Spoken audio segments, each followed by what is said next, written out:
Hi everyone. So today I have a very special guest here, Nathan Hirsch, a friend, entrepreneur, and expert in remote hiring and also e-commerce. He co-founded FreeUp.com, and right now he also co-founded OutsourceSchool, an online educational platform that teaching entrepreneurs how to hire and scale their business with virtual assistant. Thank you for joining me today. Welcome to Get UNSTUCK Radio. Yeah, thanks so much for having me. Excited to be here. I love talking about business and scaling and hiring. I love your background already. So tell me a little bit more when you were younger, how your entrepreneurial journey started. Yeah, well, it really started because, my parents grew up teachers, and I always had the mentality I was going to go to school, get a real job, work for 30 years, and that was going to be my life. And to give me a preview of the real world, my parents made me get summer and winter jobs, and I was working 40, 50 hours a week, and I learned just a lot about business, about marketing and sales and working with other people, managing people. But I also learned how much I just hated having a boss. So by the time I got to college, I really looked at college as a ticking clock. I didn't want to get a job. I wanted to start my own business, and I had 4 years to do it. So I had a lot of different jobs. I worked at Aaron's, which is kind of like a rent-a-center. I did an internship at Firestone. I was the head umpire of my little league. So I learned a lot about unreliable people when people wouldn't show up for games, and I had to stop what I was doing and drive to the game and show up. So I've never had a real job after college, but I learned so much about just the real world before I even got to the real world that kind of motivated me to go out and do my own thing and be the entrepreneur. And I also got to see that the CEO, the managers, the higher level people in their roles. And I was like, hey, I want that. So how does FreeUp get started? Yeah, so I started off buying and selling textbooks, and I had a little bit of success. I was buying them from my fellow college students. I was competing with my school bookstore to the point where they sent me a cease and desist letter. So they told me to stop competing with them.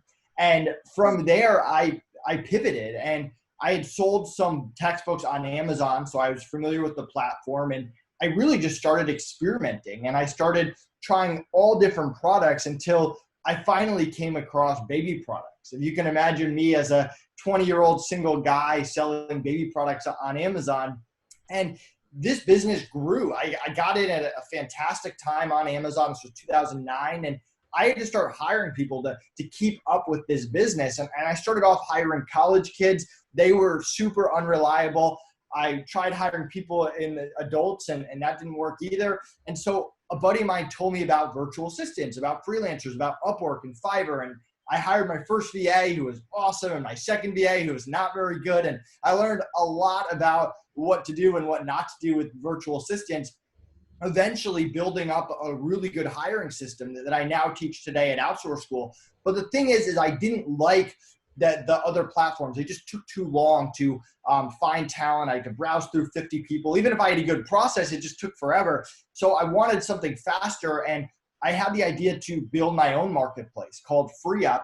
The concept was to free up your time, and it really started for Amazon sellers. I had all these Amazon virtual assistants, Amazon freelancers from my Amazon business, and I went to other sellers and said, hey, if you need a graphic designer, if you need a customer service rep, let me know and I'll just introduce you quickly. And that people love that. I ran out of freelancers, ran out of virtual assistants, had to start recruiting, hired a developer to build out the minimum viable product of the software. And we really launched this thing with $5,000, took it to market. Luckily, people liked it, and we really grew from there. Amazing. Wow. And what was it your first thought that you first hired on the first VA? How you make decision, who do you want to go for? Like the very first time. So who did I hire the first time? Yeah, is that Connor? No. So Connor was my first college kid hire. And he was like the only one that really worked out. There were a few others, but he was the best one by far, and a lot of them didn't work out. Now, my first VA hire, her name is Chicky Ann. She is incredible. She's awesome. Chicky Ann, if you're listening, hi. And so she was part of the Amazon business. She was a team leader at FreeUp. When we started FreeUp, we had put her in charge. Not only that, but she was with FreeUp all 4 years. We gave her a nice bonus when we sold FreeUp. One of the toughest parts about selling FreeUp was not being able to work with Chicky Ann anymore. We had worked with her for 8 years at that point.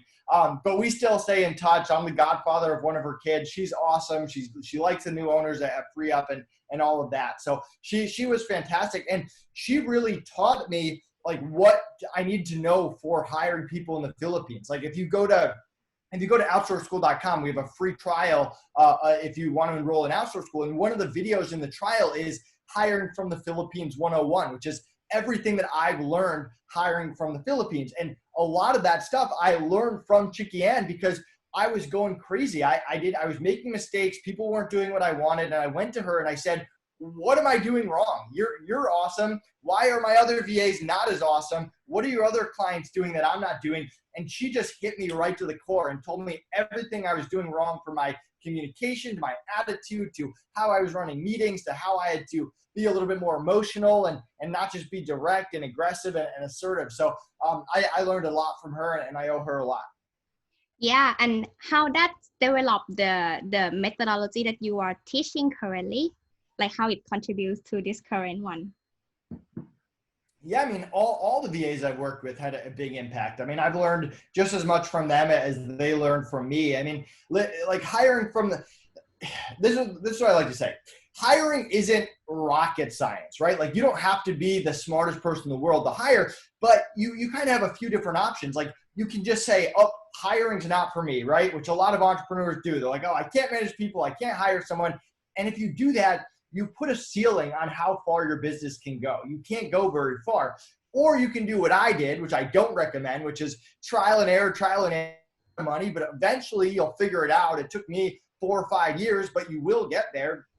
Or what I always wished I had was someone who could just say, hey, here's the interview questions you should ask. Here's how you should run meetings. Here's the mistakes you want to avoid. Here's how you avoid issues in the future. And that's really why I built OutsourceSchool, to give people everything that I've learned so they can skip the trial and error, skip the time, wasted money, and just hire really good people from day one that stick around for years to come like we do now.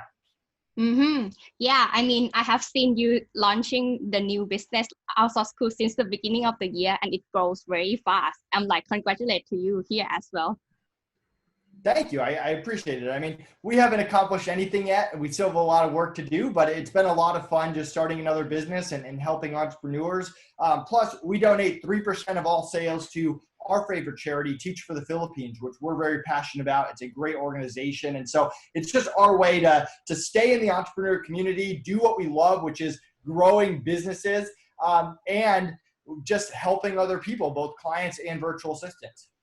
Yeah, I mean, it's always helping each other, right? I believe that business owners are like job giver. So that's how we building the community further. Like we do give back. We provide job for other people. And that's I really truly believe on. You mentioned about when entrepreneurs feeling scared of hiring, like when they don't really like it. And you mentioned about that you wish someone would tell you before how it's like exactly. So I found that you have the 4-step process on hiring stuff like interviewing, onboarding, training, and managing. Can you talk a little bit about that? Yeah, I mean, you really have to break it down, and there's different goals for each one. Like when you're interviewing, your goal is to find out what the person's really made of. Like anyone can say, oh, I know WordPress, or hey, I have 5 years of experience being a VA, but you want to know, what is their attitude like? What do they care about? What do they want? What makes them happy? How do they communicate? Do they communicate in a way that's going to work for you? For onboarding, your goal is to set expectations and make sure the person is the right fit for your business. Our onboarding process alone will save you thousands and thousands of wasted dollars because it's there to prevent issues. Every time that we had an issue with the virtual assistant, we went back and fixed up our onboarding process for years and years and years until we made a good one. And now within a 30-minute conversation, we either know that the VA is going to back out if we're not a fit for them, or we're going to back out if they're not a fit for us. So that's so important, and so many entrepreneurs miss that. for training, it's all about valuing your time. It's not only how do I get virtual assistants to do what I want them to do, it's how do I get them to do it without me doing one-on-one training and with systems that I actually own that make my business scalable and sellable. And we talk a lot about SOPs and creating them. And we have a tool called Simply SOP to make them. We have a library of SOPs our members get access to. And so then you've got the managing, which is all about reducing turnover and motivating people, because what's the point of hiring really good people or having really good SOPs if people don't stick around, if you're not getting the most out of them? So that's really what management is. So each one serves a purpose. And as entrepreneurs, we're all good at different things. Some people are better at interviewing. Some people are better at training. Some people are better at managing, but you need all four. And so we give you our systems and processes. And once you master all four of these, then business becomes fun, because then you can create your own SOPs. You can take our SOPs. You can get SOPs from your friends and business owners, other people you know, and just plug them into your business and watch your business scale and grow, which is really what we do. Yeah, I 100% agree with that. Like, I discovered that the confusion always reflect on how you run your business, right? And SOP really like form the mind to like step-by-step process and help them able to work on autopilot, which is save a lot of time and exhaustion as well. Right. Yeah, you're 100% right. Okay, they have an idea of like, just give an example of solopreneur, because solopreneur would be those who will start hiring first, right? And what should be the first thought that they have to set their mind right for the first hire? Like, who they should hire first? So I like to hire like a personal VA if I'm a solopreneur, and they're really going to do my inbox and my calendar bookings to start. And we have two playbooks for this, the inbox management playbook, the calendar management playbook. And I mean, the reason for that is when you're a solo entrepreneur, your focus, your time is everything. If you're waking up and you're spending 3 hours in your inbox, like that's all time that you're not getting new clients. You're not creating processes. You're not growing your business. You're not doing sales. So you want to make sure your focus is 100%. And that's the goal of your first virtual assistant. Even if it's 5 hours a week, an hour a day, 5 days a week, just to wake up, get a head start to every single day. That should be your goal. And you can build up from there. If you have a great month, give them more hours, hire a second VA, make them full-time, whatever it is. But start off with, hey, how do I just reduce the time that I'm wasting on stuff that's not growing my business and keep myself focused on growth? And that's how you skip the first, not skip, but fast forward ahead of that first 6 months. I mean, if you look at OutsourceSchool, which you saw me start earlier this year, we didn't start with anything, right? We built it from scratch. We didn't know if people were going to like it or hate it. Just because we sold a company doesn't mean every idea that we come up with is a good one. And we started with $5,000, so not a lot of money. We hired a VA 5 hours a week to just be my virtual assistant so that I could focus on building the business. And then as we got our first customers, our first members, first people enrolled, then we increased their hours, then we built from there. So I follow this same thing. It doesn't necessarily matter if you're a solo entrepreneur, but in that first 6 months, the first year of the business, you need to make sure that every second you spend in your business is focused on the most important thing. Yeah, I think another objection would be, I'm not sure, like people ask me, how much should I spend on outsourcing at the very first time? And I think because they are still might confused of what they are doing and haven't validated yet. So what you mentioned is actually another way around. You buy back your time, like get it free, and also keep validating the process along the way with some assistance. However, some people support the way that, no, you have to validate it first before you start the first hire. What's your thought on that? You're never going to hire people at the exact right time that you're supposed to hire people, like on the exact day that you're supposed to hire people. You're either going to hire people too early or too late. And there's no right or wrong answer here. You just have to decide what you care about more. It's either an opportunity cost, because if you hire too late, you could have grown your business faster, or it's wasted money if you haven't validated the idea. So to me, the opportunity cost is huge. If I get done in 6 months what someone else gets done in a year and a half, like that's a lot of money. That can make a big difference if I have a team early on. Now, the downside of that is if I hire too early, and let's say that I hired people for OutsourceSchool and OutsourceSchool failed. I launched it. No one bought it. I had hired a few different virtual assistants. I'm out a few $1,000s, which, yeah, no one wants to be out a few hundred, a few $1,000s, but at the grand scheme of things, it's not a lot of money. So to me, it's a low risk. I'm risking hundreds, maybe $1,000 for a high reward because I'm going to get a head start to my business. So that's how I look at it. But you just have to, the people listening just have to decide, do they care more about the opportunity cost or about the potential wasted money?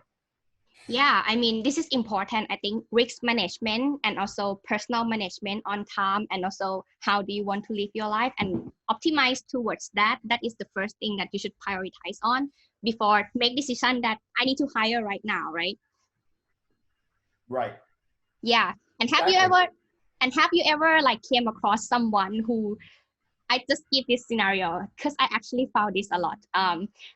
Someone who just come to me that, hey, I don't want to do this task at all, and I don't know whether it's gonna work or not, but I want someone to do it for me. You know, this kind of scenario. Yeah, I mean, you have to remember there's 3 different types of people that you can hire. You've got followers, you've got doers, you've got experts. So followers are there to follow your system and process. That's what I call a virtual assistant. And if you don't know how to do something, you can't hire the follower. They're not going to do a good job. Now, there's an exception to that. I do trial and error where I'll hire a virtual assistant to try something new, but I'm okay with them failing, and I'm still going to give them a head start. I'm going to say, hey, here's all the information I have. This is what I think should work. I want you to do it for 2 hours, and then let's meet. Let's revisit it. Let's give feedback back and forth, see if we can figure it out. And if we can, great. If we can't, we'll do something else. But that's a little bit more advanced. That's not where I would start. For most people, you want the systems, the processes. The doers are like the project-based graphic designers, writers, video editors. You're hiring them for a specific thing. And the high-level experts, that's where you hire someone. Like, I don't know how to run Facebook ads, right? I'm a reasonably smart person. I could spend the next 6 months learning how to use Facebook ads if I really, really wanted to, maybe. But that's not a good use of my time, right, as an entrepreneur. So I hired an expert who doesn't cost $5 an hour. He's much more expensive than that, but he has his own strategy, his own system, his own process, and I'm collaborating with him to run our Facebook ads. So as an entrepreneur, you have to understand the followers, the doers, and the experts, and you have to make sure that when you hire someone, you're hiring for the correct level for what you need. Wow, this is very key. Everyone who is listening here, I mean, take note, because this is very important. I think this is another next problem that I found as well about recruiting stuff. There might be some people who prefer to work with profit share too early before they pay hourly rates to the virtual assistant. What's your thought on that? I just keep asking you. Today, I'm going to dig your brain. Yeah, profit share just doesn't work. Unless you really want a business partner, great. But profit share is either bad for the VA or bad for the business owner. So if you're only, I'm right? Yeah. There's almost no situation where a profit share with a virtual assistant is actually good for both parties. It's going to backfire in one way. Either you're doing it because you're not making any money and the VA is not going to make any money and they're not going to be happy with it. And then you're going to waste time and energy training just to have them unhappy and leave. Or you're making a lot of money and you should have just paid the VA hourly to begin with. And they're really not a VA. They're a business partner at that point. So get out of the mentality of profit sharing. Get out of the mentality of hiring free interns. That's not the way to grow your business. Hire virtual assistants at the normal market rates, whatever that is for where you're hiring from. And that's a much better, safer way to scale.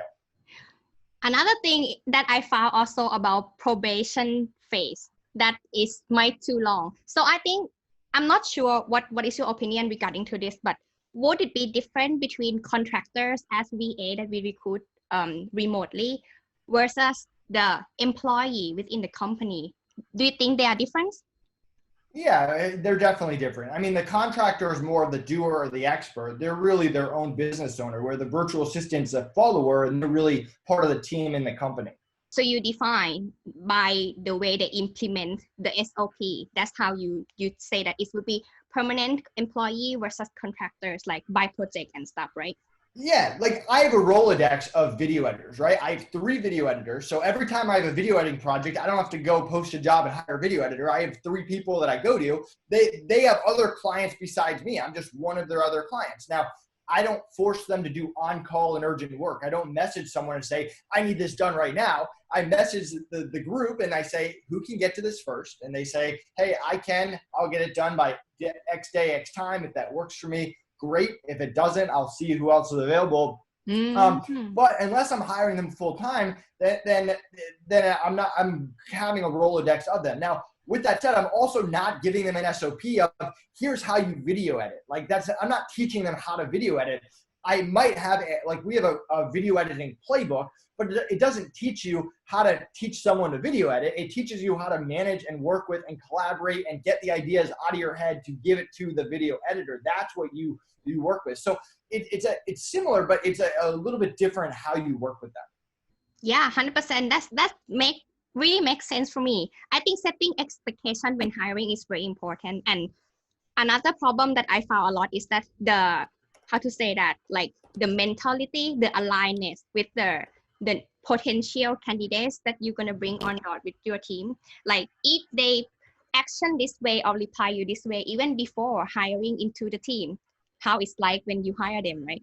That's so scary, and that's happened very often.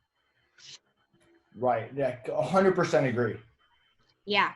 So, I mean, this is already short and sweet and very informative. So I hope everyone gets the idea of how it's like hiring, outsourcing to virtual assistant, and you can free up a lot of time and also outsource this thing. You get to learn from them, right, on both sides, and just helping each other, scaling each other, and yeah, just carry on doing entrepreneur journey. So in case anyone want to work with you or want to follow you or become outsourced members, how can they reach out to you then?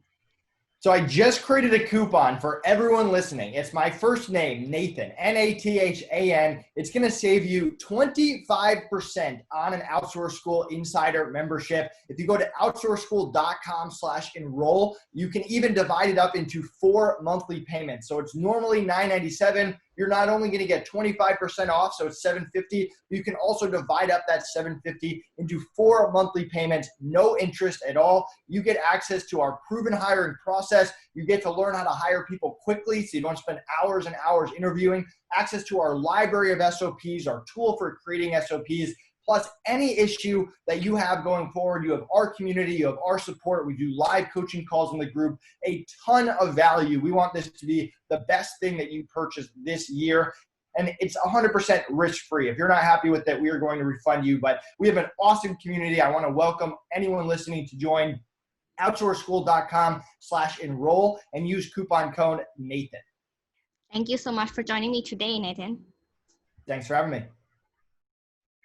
Hey, thank you for watching this episode. If you enjoyed the show, you can subscribe here or here. And this is the previous episode. Check it out. See you next time.